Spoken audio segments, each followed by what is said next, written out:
probably don't draw on the football background too much when it comes to advising clients. I think it's been really helpful from a business perspective, and a really good example for that is at the end of my first year, our coach got the sack and Damien Hardwick came in, and he really broke things down to a very granular level. He had a game plan, whether it was a wrong or right game plan for the team at the time. I think the point was that he just had a game plan and wanted to get everyone on the same page. So at any point in time, if you were to receive the ball from this part of the ground and you're in this part of the ground, the people forward of the ball knew you were going to turn in a certain way. So they're already 1-2 seconds ahead of their opponents as well, because we're all on the same page and we're working as a team as opposed to individuals. So I think that's, along with a lot of other stuff off the field, I think it's really helped from a business perspective. But when it comes to advising clients, finance, it's just a lot of timeless principles, but then you throw in human nature, and that's the hard part. And because again, I mentioned before, everyone's a little bit different. You can think about some of those cognitive biases or,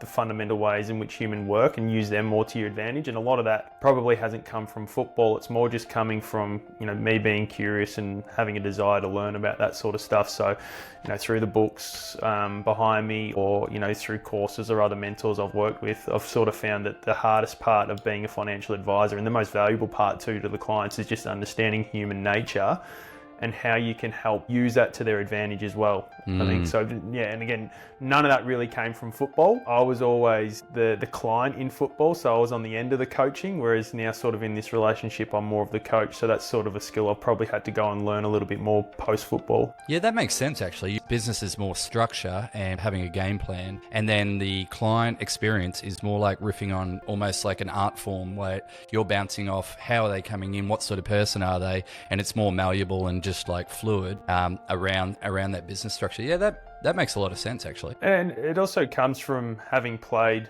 within a team of people and getting really used to and understanding just the varying personalities between, different humans.